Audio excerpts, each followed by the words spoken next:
네, 글로벌 주요 경제 지표와 이슈 그리고 국내 시장 전략까지 세워보는 시간입니다. BS투자증권 리서치센터 홍순표 부장과 함께합니다. 안녕하세요. 네, 안녕하세요. 오늘 유럽 얘기를 좀 해볼 텐데요. 스페인의 카탈루냐 지방, 이 분리 독립 가능성에 무게가 좀 실리고 있는 상황입니다. 현재 동향은 어떤가요? 예, 일단 무디스가 ESM이라든지 EFSF에 대한 신용 등급을 강등을 했는데요.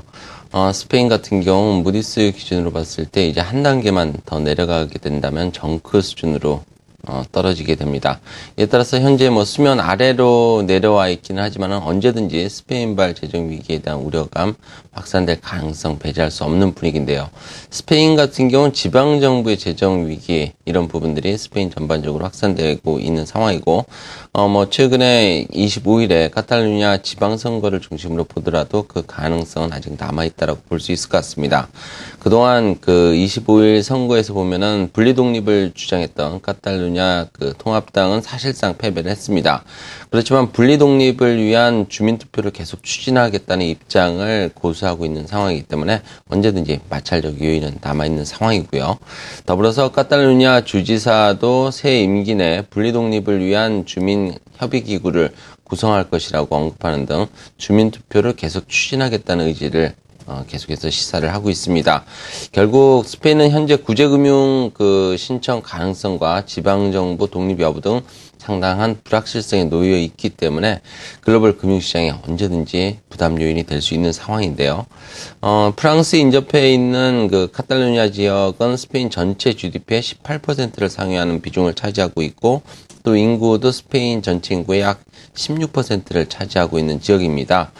지방정부 통계에 따르면 1인당 소득 수준이 비교적 높은 카탈루냐에서 스페인 정부로 빠져나간 돈이 스페인 정부로부터 유입된 돈보다 약 164억 유로 정도 많다고 하고 있는데요. 이런 부분들 결국 중앙정부의 부담을 지방정부인 카탈루냐가 계속해서 짊어져야 된다는 그런 부담감에서 벗어나기 위해서 카탈루냐는 분리 독립을 요구하고 있는 것이라고 볼 수 있습니다. 달리 말씀드려서 카탈루냐 지역이 스페인 경제에 기여하는 비중이 대단히 높기 때문에 분리 독립이 현실화되게 된다면 스페인 경제는 더욱 어려워질 수밖에 없고요. 또 구제금융 신청 규모는 더욱 확대될 수밖에 없다라는 전망도 가능해 보입니다. 다만 스페인 현행법상 독립은 인정될 수 없고요. 또 중앙정부가 독립 움직임에 대해서 강력하게 반대를 하고 있는 부분은 일단 카탈루냐 지역의 그 독립 가능성을 상당 부분 낮춰주고 있는 그런 요인으로 작용할 걸로 예상이 되고 또 최근 여론조사를 보더라도 독립 찬성 비율이 50.9%를 기록하고 있지만은 독립이 유럽연합 탈퇴로까지 동반된다는 점을 전제로 봤을 땐 그 지지율은 40%로 뚝 떨어지는 것으로 집계가 되고 있습니다. 결국 스페인 중앙정부가 카탈루냐의 독립 시 유럽연합에서 카탈루냐의 가입에 강하게 반대할 가능성이 높기 때문에 현재 여론을 고려한다면 결국 주민투표를 하더라도 카탈루냐의 독립 움직임은 좌절될 가능성이 크다라고 해서 전망을 해볼 수 있겠습니다. 이 카탈루냐 지방정부의 분리독립 가능성이 적더다 하더라도 일단 이 지방정부의 우려까지 가중이 된다면 스페인 전체적인 차원에서 전면적인 구제금융 신청을 받기가 더 어려워진다, 더 쉬워진다, 이런 말을 할 수 있을 정도로 구제금융을 더 이상 늦추기는 어려울 것으로 예상이 됩니다. 이렇게 된다면 앞으로의 전망은 어떻게 보시나요?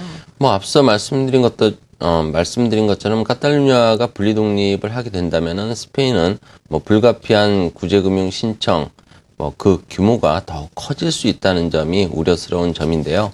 2008년 그 글로벌 금융위기 이후에 스페인이 직면하고 있는 문제는 대략 세 가지로 요약을 해볼 수 있습니다. 우선 경기 침체로 인해서 스페인의 부동산 가격이 급락을 하고 있고요. 또 은행권의 부실이 이에 따라서 가중이 되고 있는 상황이고 이런 부분들이 또 지방정부의 재정위기로 이어지고 있는 이 세 가지로 요약을 해볼 수 있겠는데요. 우선 은행권 부실과 관련해서는 스페인 우려는 다소 좀 완화될 수 있을 것이라고 판단은 되지만 스페인 지방정부 부분의 우려가 유지되고 있다는 점에서 스페인의 전면적인 구제금융 가능성은 계속해서 높아지고 있는 상황입니다. 먼저 은행권 부실의 경우에는 지난 6월에 유럽연합이 제공한 1,000억 유로 규모의 자금으로 금융권 우려는 일단 좀 완화되고 있는 상황이라고 볼 수 있겠지만은 스페인 은행권에 대한 스트레스 테스트 결과에 따른 필요자본 확충 규모가 최대 620억 유로에 달하고 또 지원받은 1,000억 유로 규모보다 작고 또 스트레스 테스트에 대한 가정이 시장 컨센서스보다 좀 보수적인 상황은 좀 긍정적이라 볼 수 있습니다. 그리고 지방정부의 경우에는 중앙정부의 유동성 기금에도 불구하고 올해와 내년에 각 지방정부의 채권 만기 도래액 규모를 고려한다면 지방정부발 스페인 우려는 지속될 수밖에 없다라는 판단을 해볼 수 있습니다. 경기 부진이 계속적으로 진행됨에 따라서 세수는 감소를 하고 또 반면에 세출은 상대적으로 증가하고 있기 때문에 지방정부의 부실을 막기는 상대적으로 좀 역부족이라는 판단을 해볼 수 있겠는데요. 현재 9개 지방정부가 중앙정부로 자금 지원을 요청한 상황이고 또 지난 7월 이후에 스페인 정부가 지방정부 재정 부실을 해소하기 위해서 대략 210억 유로 규모의 긴급 유동성 기금을 조성을 했지만은 지난 11월 29일 기준으로 또 내년까지 예정된 만기 도래액은 대략 165억 유로입니다.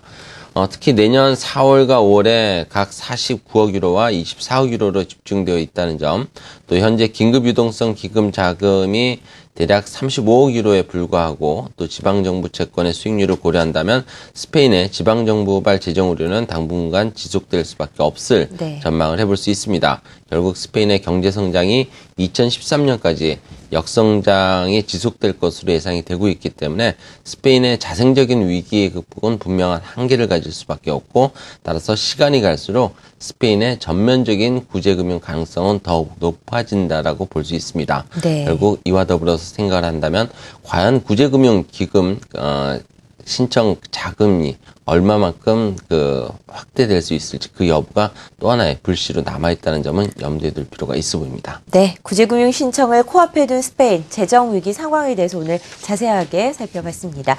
국내 시장 전략 간단하게 한번 세워보죠. 일단 코스피 지수는 재정 절벽, 미국의 재정 절벽 이슈가 역시 코스피 시장에서도 가장 큰 이슈가 될 것 같습니다. 앞으로 전략 한번 세워볼까요? 아무래도 미국의 재정 절벽 이슈에 따라서 글로벌 경기에 대한 전망도 달라질 수밖에 없기 때문에 미국 증시에서도 나타났듯이 일단 이와 연동해서 코스피도 상당히 조심스러운 움직임을 보일 수밖에 없을 것으로 판단을 해볼 수 있습니다. 물론 수급 측면에서는 연기금을 중심으로 국내 기관의 매수세가 유입이 지속이 되고 있다는 점은 상당히 긍정적일 수 있지만은 외국인의 매수세 강화 여부가 상당히 좀 지연될 수밖에 없다는 점은 염두에 둘 필요가 있어 보이고요. 일단 현재 시점에서는 최근에 코스피의 상승을 견인해왔던 IT주들이 어느 정도 조정 흐름을 나타내고는 있지만 실적 등 양호한 펀드멘탈과 또 수급 여건을 고려한다면 중기적인 관점에서는 여전히 주도주로서의 입지를 지속할 수밖에 없기 때문에 계속해서 이에 대한 선별적인 관심을 가져볼 필요가 있어 보입니다. 네, 시장에 대한 전략 세워봤습니다. BS투자증권 리서치센터 홍순표 부장과 함께했습니다. 말씀 고맙습니다. 네, 감사합니다.